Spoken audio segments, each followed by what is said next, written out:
Bonjour Mathieu. Bonjour, Écoute Mathieu, comment vas-tu? très bien, très bien. Je suis ravi de cet échange et en pleine forme, donc je suis content. Génial. Écoute, est-ce que tu peux te présenter pour les gens qui ne te connaissent pas en quelques mots?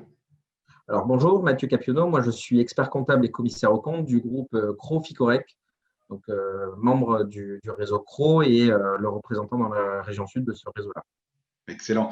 Et alors Mathieu, tu as une image derrière toi qui n'est pas habituelle. On n'a pas l'habitude de voir ce genre de décor chez nos clients. Est-ce que tu peux nous dire un tout petit mot sur ce décor, alors qui moi en plus fait écho à mon enfance Goldorak, mais tu ne pouvais pas mieux choisir. Alors c'est Fulgure Point sur les TVA. Écoute, Goldorak, c'est effectivement toute notre enfance, c'est ce qui a bercé nous une partie des équipes aussi, Goldorak, puis Dragon Ball Z, les Chevaliers du Zodiac, etc. C'est d'abord et avant tout l'œuvre d'une artiste française, une des premières street artistes françaises qui s'appelle Joanna Haidt. Et au sein du cabinet, en fait, on a une collection permanente avec des artistes locaux, nationaux et internationaux. Et Excellent. on a pris un petit côté street art avec ça, avec du Speedy Graffito, un artiste français, Marseillais, qui fait du street art 2.0, qui s'appelle Philippe Écharoux, qui fait du street art non invasif. Donc, c'est de la photo, c'est de la vidéo projection avec de la photo et des messages, notamment des messages sur la protection de l'environnement. Donc voilà, donc au niveau des cabinets, aujourd'hui, on a des œuvres d'art à peu près dans tous les bureaux et on fait tourner ces expositions-là assez régulièrement. Ah, excellent. Écoute, du coup, ça donne en plus un environnement de travail pour vos équipes qui est génial. Écoute, bravo en tout cas pour cette initiative. Alors, Mathieu, du coup, est-ce que tu peux nous faire un petit retour sur ton 2020 à toi? Est-ce que tu as des projets dont tu es fier, en particulier que tu voudrais partager? Alors 2020, effectivement, une année complexe, mais qui a été assez intéressante en termes d'organisation. Le fait d'avoir eu une période complètement chez soi nous a aussi nous permis de, non pas de prendre du recul, mais d'accélérer sur certains sujets et des sujets de fond, notamment sur la transformation digitale, à la fois chez nous, mais aussi chez nos clients, Mhm. puisque dans le déploiement de certaines solutions, l'heure n'était plus à peut-être que notre client va le faire ou peut-être qu'il ne va pas le faire ou qu'il ne souhaite pas le faire ou qu'il attend un peu. C'était j'ai plus le choix, il faut que je le fasse si on veut continuer à avancer. Dans ces réalisations-là, nous, on est très fiers d'avoir pu sortir 97% de nos bilans dans le délai initial et pas dans le délai prolongé. Et les 3% restants sont finalement les clients qui sont les clients habituels déjà, qui sont déjà plus ou moins sur le fil du rasoir chaque année, hors période particulière. Donc, on est plutôt satisfait de cette période-là. Et forcément, qui dit satisfaction des outils veut dire d'abord satisfaction des équipes, de leur résilience, de leur capacité à transformer leurs habitudes de travail, à avoir une nouvelle relation aussi avec les clients, parce qu'on reste très attaché, nous, à la relation humaine. Mhm. Et transformer cette relation humaine en Zoom, en vidéoconférence, en téléphone, c'est autre chose. Et ça donne une autre humanité aussi à la relation qu'on a pu créer, parce qu'en fait, aujourd'hui, on a tous été invités à travailler dans le salon de sa collaboratrice paye, de son collaborateur comptable, de son associé. Donc, on a tous une intimité un peu différente et revisitée. Mais c'était intéressant aussi dans cette gestion d'équipe et même dans sa gestion avec la relation avec les clients de pénétrer un peu cette intimité-là. Excellent. Alors, tu me fais en rebond penser au responsable informatique d'un de mes clients qui, pendant un des calls qu'on a fait en visio, avait une harpe derrière lui. Voilà, en fait, sa femme apparemment joue très très bien. Et c'est marrant, effectivement, on découvre des aspects chez les uns et chez les autres. Excellent. Alors, et si tu devais résumer 2020 en un mot, quel serait ton mot? 2020 en un mot, on va plutôt parler on va pas dire que 2020 est porteuse d'espoir pour les années futures. Je nous le souhaite en tout cas.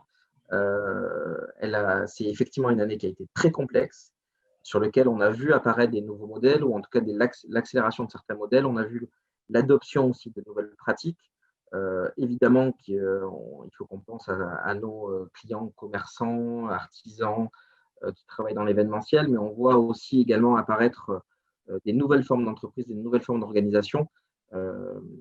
Et je l'espère qu'elle va être porteuse d'espoir d'une nouvelle dynamique au niveau évidemment local et au niveau national pour créer une nouvelle croissance, une nouvelle équité au sein de nos sociétés. Top. Et du coup, en un mot, espoir? Espoir. Excellent. Alors, j'avais envie de dire, moi, du coup, cornofulgure ou rétro-laser. On va dire rétro-laser sur ce virus. Alors, moi, je suis plus Kamehameha que Fulgure au point. Mais j'ai commencé par Goldorak, mais je suis surtout beaucoup plus fan de Dragon Ball Z. Un mot, Kamehameha. Kamehameha sur tout ce qui s'est passé, et puis passons à autre chose. Excellent. Et alors, tiens, du coup, passons à autre chose. 2021, quel est ton défi principal pour 2021? Deux défis principaux, c'est de continuer et reprendre la connexion présentielle avec nos clients et finaliser un projet qui nous tient à cœur sur l'intégration et le développement d'un nouveau logiciel de système d'info en ressources humaines, donc d'un SIRH.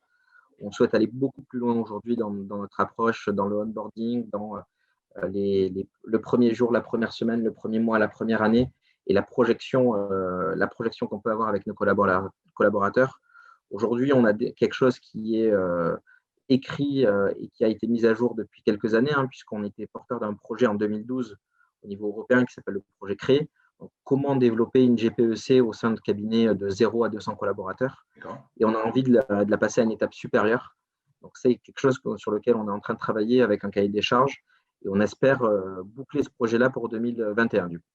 D'accord, ouais, donc vachement novateur et assez atypique aujourd'hui encore sur la profession, quoi. Donc, top. Et alors, pour terminer, Mathieu, est-ce que tu aurais une ou plusieurs anecdotes sur ce qui s'est passé en 2020 pour toi?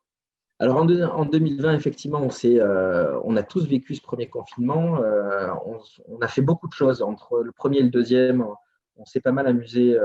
On a essayé de garder ce lien et cet état d'esprit un peu fun en interne. Alors, sur le deuxième, on a fait ce qu'on appelait les micro-défis du renouveau. C'est-à-dire que tous les jours, on se lançait une vidéo qui devait durer moins de 5 minutes avec une épreuve ou une réflexion à avoir. Et c'est un projet qu'on a lancé sur 3 mois. Mais le plus rigolo, c'était les petites pastilles qu'on se mettait sur le premier confinement où on avait fait un concours de blagues internes et où les meilleurs, du coup, étaient diffusés toutes les semaines. Et j'en ai une en tête qui a été trouvée par Laure, notre responsable de communication, qui était en plein confinement. L'anecdote que tu racontais un peu, qui était de dire on rentre dans l'intimité de quelqu'un et là, on voyait la harpe. On a tous eu à un moment donné une enfant ou un enfant ou son bébé qui est passé devant la caméra. Et du coup, c'est devenu… j'ai une nouvelle collègue de travail qui a 9 ans. C'est la pire que j'ai jamais eue. Elle se mêle de tout. Elle bosse jamais, fait du bruit dans l'open space et répond à mon téléphone sans mon accord. Mais heureusement, on est toujours là pour vous et on a fini comme ça pour cette petite note d'humour qu'on a envoyée à nos clients du coup aussi. Excellent, ouais, super sympa. Écoute, et là, je peux pas résister, la perche est trop belle. Un call qu'on a fait il n'y a pas très longtemps avec un client et on était à 3 avec un membre de l'équipe qui était du coup chez lui et tout à coup on entend une espèce de pchit très fort et le client en face mort de rire nous fait mais attendez, il se passe quoi chez vous? Vous êtes en train de repasser et il y avait la femme de ménage qui était effectivement en train de repasser. Voilà, on entend souvent la machine à café ou ce genre de choses, mais là, c'était une première. Écoute, Mathieu, un grand merci pour cet échange qui était super plaisant. Merci à toi pour cette invitation. Assez atypique. Et justement, je pense qu'il donne des idées, une orientation, et je pense qu'il va être utile pour ceux qui nous regardent. Écoute, si on peut aider, ça sera avec plaisir. Excellent. Écoute, je te souhaite une excellente journée et je te dis à très, très vite. Merci. À très bientôt. Au revoir. Salut.